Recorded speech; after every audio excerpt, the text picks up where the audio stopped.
लिखे जाते थे वो गीत उन्होंने लिखे, लेकिन गीत के लिए बताते थे कि जब तक स्वर नहीं है तब तक गीत लिखने का मजा नहीं है। तो उसके बाद उन्होंने गीत लिखने बंद कर दिए। जो भी 30-40 गीत लिखे थे तो वो उनको प्रकाशित करवाना है। हम भी बहुत ही थोड़ा सा आलसी प्रकाशित है कि उनकी प्रकाशित नहीं करा पाई। गीत के लिखने बंद करने के बाद उन्होंने मुक्तक विधा अपनाई और 300-350-400 मुक्तक लिखे, जो कि कविगण उनके आदरणीय मुक्तक सम्राट भी उनको संबोधित करते थे। इसी क्रम में वहां से आप डीएवी कॉलेज आए पिताजी, और बड़े सौभाग्य की बात है कि डीएवी कॉलेज में आज जो हमारे आदरणीय अध्यक्ष जी हैं, पिताजी और ये दोनों सहपाठी रहे हैं। ये बात हमको अध्यक्ष जी ने बताई थी जब उनसे मिले थे, और मैं समझता हूँ अध्यक्ष जी बिल्कुल निर्भीकता के साथ बोलने वाले वक्ताओं में से एक शहर में हमको मुख्य वक्ता स्पष्ट मानी। हमको इसमें पिताजी की पूरी छवि दिखती है देखने में भी, और अगर पिताजी होते तो इसी उम्र के होते तो हमको बड़ा ही हार्दिक शुभकामनाओं।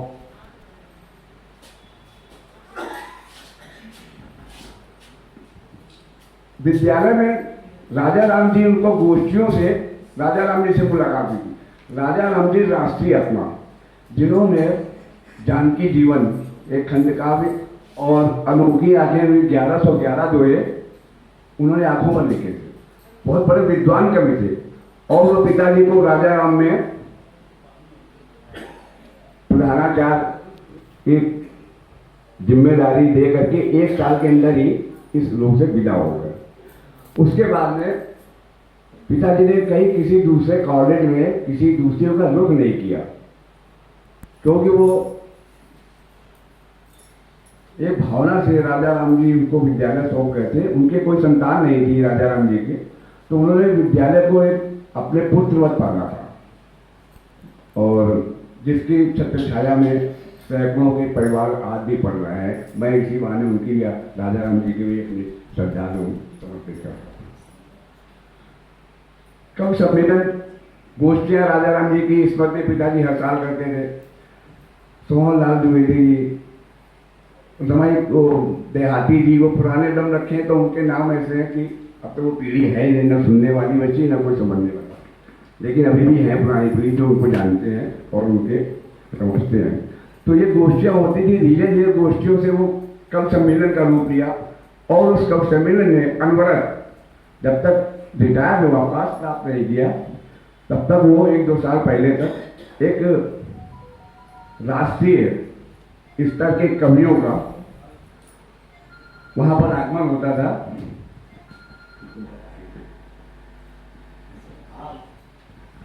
कार्यक्रम होता है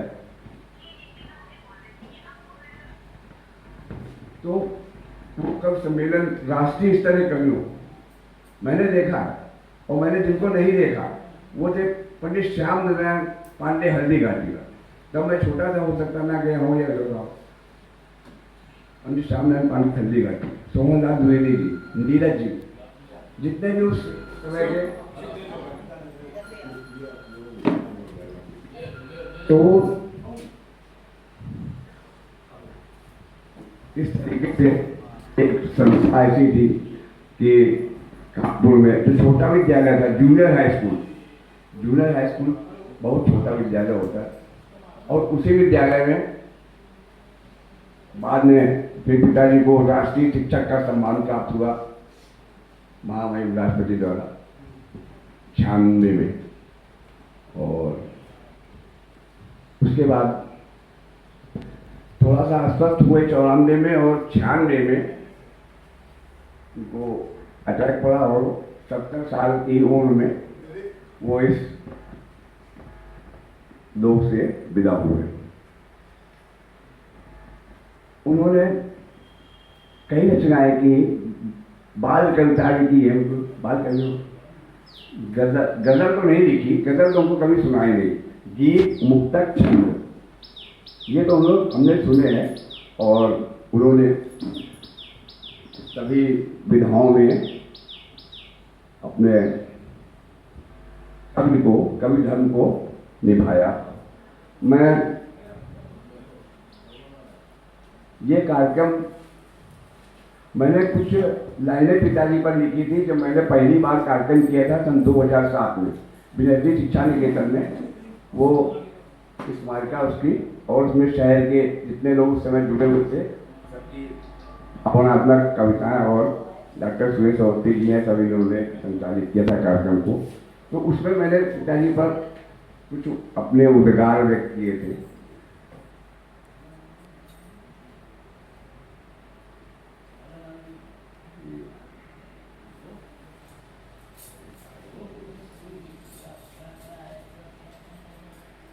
मुक्तकों में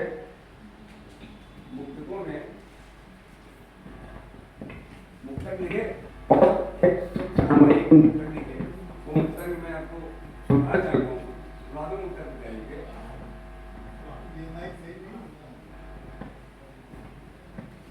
एक गीत भी सुना जाता था, सुनना जाता है। ये तो पिताजी सभी लोग सुन चुके हैं काफी, और किताबें भी मुक्तांजलि और ये किताबें तो बहुत होती है जब समय का। तो एक उन्होंने देश में जो समस्या थी उस पर कुछ अपने मुक्तक लिखे, जिससे वो आरक्षण बावनी जो कही हुई वो, जिसमें 52 मुक्तक हैं, बावनी। उसके पहले मैं उनके सामान्य मुक्तक ये सुना रहा हूँ कि मंदिर है बड़ी दूर सितारों से भी आगे, खामोश खिजा और बहारों से भी आगे, दुल्हन का पालकी से बड़ा कौन सा रिश्ता, जाना है उसे और कहारों से भी आगे। क्या बात है। दुल्हन का पालकी से बड़ा, ये आध्यात्मिक चिंतन का कुछ है।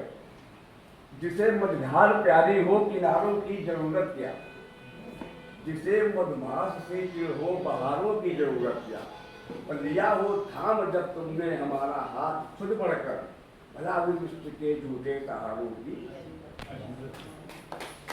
मैं मनुष्यता की तुला पर तुल रहा हूँ, दर्द मुझमें दर्द में मैं धुल रहा हूँ, फिर भला गंगा नहाकर क्या करूँगा, आंसुओं से धीरे धीरे धुल रहा हूँ, फिर भला गंगा नहाकर क्या करूँगा।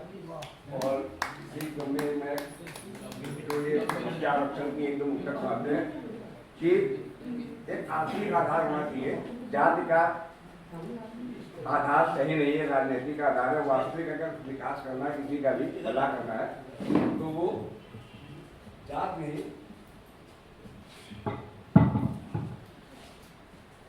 उन पर दया करो कि जो भी बदनसीब हो, पीड़ित हो, रो रहे हो, दर्द के करीब हो, इसमें न जाति पात की दीवार उठाओ, उनकी मदद करो कि जो सचमुच गरीब हो। उनकी मदद करो कि जो सचमुच गरीब हो।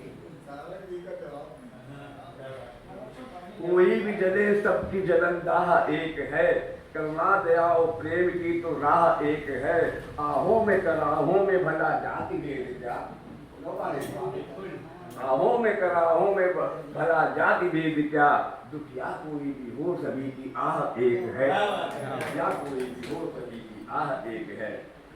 तो इसके बाद ही मैं जो अपने बता रहा था कि मैंने तो पिताजी के लिए लिखा था कि उन्होंने ये सब लिखा है मुक्तक वगैरह, तो हमने लिखा था कि हमारा मुक्तक है कि अनुभूति को दिए सहजता से सरल शब्द, अव्यक्त भावों को सहजता से किया व्यक्त, और पर्वत की बात कह गए राही के रूप में।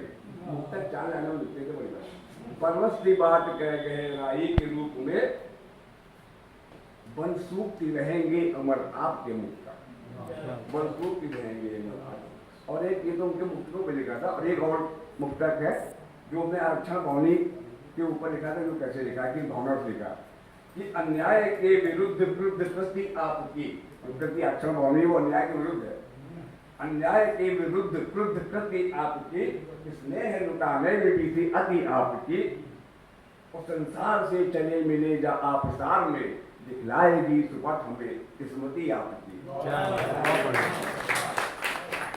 मैं इन्हीं शब्दों के साथ अपने वाणी विराम देते हुए कार्यक्रम को आगे बढ़ाने के लिए मैं संचालन के लिए अपने वरिष्ठ कवि, हास्यवन कवि दिलीप द्विवेदी से आग्रह करेंगे कि वो इस कार्यक्रम को अभी संचालित करने के प्रयास करें। दिलीप द्विवेदी।